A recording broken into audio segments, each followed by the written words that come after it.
Hello everyone, मैं हूं ममता माली और आप सभी देख रहे हैं सैनी एजुकेशन वीडियोस। आज हम पढ़ेंगे क्लास 10th मैथ्स जिसका एक्सरसाइज 5.2 जिसका क्वेश्चन नंबर 2 पढ़ेंगे। Choose the correct choice in the following in justify. ठीक है, आपके पास फर्स्ट पार्ट दिया है इन्होंने 13 टर्म ऑफ द एपी। अब यहाँ पे आप क्वेश्चन में थोड़ा सा ध्यान रखिए क्या बात करिए, 13 टर्म की बात करिए। ठीक है, 13 टर्म ऑफ एपी, यानी कि आपको एपी दे रही कि इसमें 13 टर्म क्या होगी, यानी कि 3 टर्म दे रही है, 10 दे दिया, 7 दे दिया, 4 दिया। तो इसी प्रकार अगर जब इसमें ये सीरीज चलती रहेगी तो उसमें जो 30 टर्म आएगी, जैसे अपने को 3 दे रखी है, तो जब ऐसे करके बहुत सारी डिजिट होगी बीच में, जो उसमें 30 टर्म जो होगी, 30 टर्म जो होगी वो क्या होगी आपको बताना है। इसमें से 4 ऑप्शन में से एक ऑप्शन आपका सही होगा। ठीक है, तो क्वेश्चन स्टार्ट करते हैं, इसको सॉल्व कैसे करना है। सबसे पहले क्या करेंगे, सबसे पहले अपने को फॉर्मूला के अकॉर्डिंग क्या क्या चाहिए। फॉर्मूला क्या होता है आपका, n is equal to a plus n minus 1d। तो सबसे पहले मुझे क्या चाहिए, फर्स्ट टर्म चाहिए, कॉमन डिफरेंस चाहिए, n चाहिए। तो सबसे पहले क्या a कितना है, एपी आपके पास है, एपी क्या है मेरे पास 10 7 4 डैश। ठीक है, इसके अकॉर्डिंग a क्या है मेरे पास, देखो a मेरे पास आ गया, देखो a कितना है मेरे पास क्वेश्चन के अकॉर्डिंग 10। d कितना मिलेगा मुझे, d कितना होता है 8 माइनस 7। इसे बहुत सारे क्वेश्चन अपन करके आ चुके हैं। ठीक है, 8 माइनस a1। ठीक है, इसको इधर ही करते हैं हम, एक साइड ही। a मिल गया, d कितना मिलेगा मुझे 8 माइनस a1, यानी कि d a2 कितना है मेरे पास 7 माइनस 10, तो d मुझे मिलेगा माइनस का 3, a10 d minus 3। N question में n चाहिए, तो n हमें पता है, n 13 टर्म की बात हो रही है, 30 नहीं सॉरी 30 टर्म की बात हो रही है, तो n कितना होगा आपका 30। ठीक है, तो ये भी आप नोट करें, n भी हमें पता है। अब क्वेश्चन के अकॉर्डिंग अपन क्वेश्चन स्टार्ट करते हैं।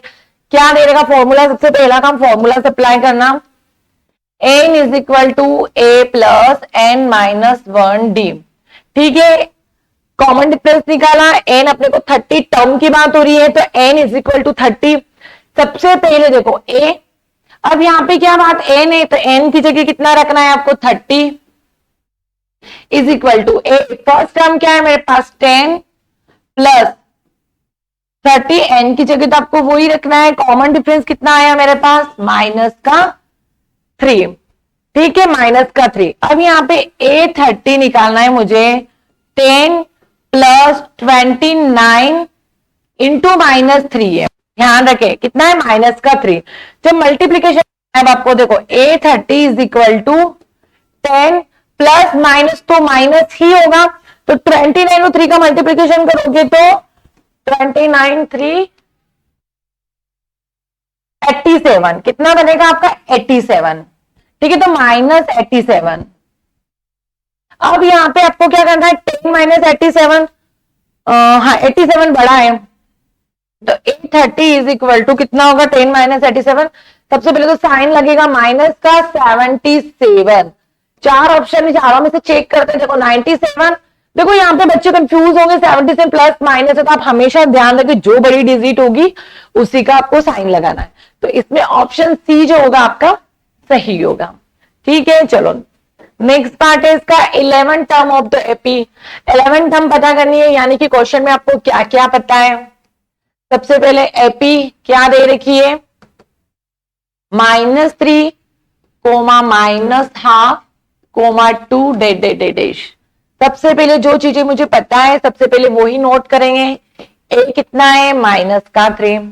डी कैसे निकालते हैं, ए को ब्लैंक कर दो, चलो डी कैसे निकालेंगे, a2 माइनस a1, यानी कि d is equal to a2 कितना है, a2 आपका कितना है माइनस हाफ, एक फॉर्मूला के अकॉर्डिंग माइनस, और इस डिजिट के साथ भी आपका माइनस है, वो ध्यान रखें। तो d is equal to minus half minus minus plus. अब ये हमें क्या करना पड़ेगा, देखो ये फ्रैक्शन में, तो आप सिंपल से इसको भी फ्रैक्शन में कर दो। क्यों, इससे क्या होता है एलसीएम लेने में बच्चों को दिक्कत ना होती है। फ्रैक्शन सबसे पहले क्या होगा, एलसीएम लेना पड़ेगा। एलसीएम कैसे लिया जाता है, देखो d is equal to LCM में क्या लोगे 2 और 1 का जब आप प्राइम फैक्टर करोगे तो ऑब्वियसली 2 ही प्राइम फैक्टर के जब एलसीएम लोगे 2 और 1 का साथ में ही लेना है तो 2 ही मिलेगा। अब ऊपर क्या चेंजेस होगा देखो, सबसे पहले क्या काम करते हो, जो एलसीएम आता है वो लिखोगे, उसको डिवाइड किससे करना है, फर्स्ट फ्रैक्शन के डिनोमिनेटर से।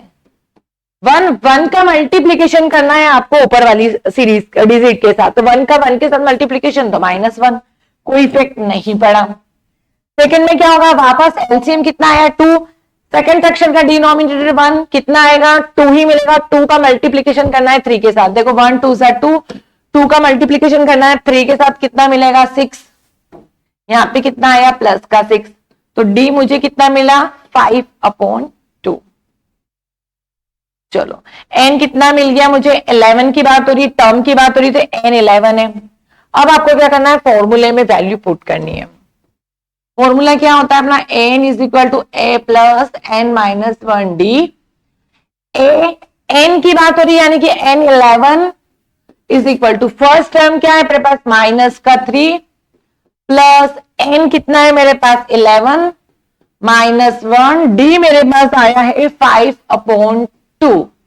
चलो A11 is equal to minus का 3 प्लस 10, 11 में से बन गया 10 इंटू 5/2, 2 5 10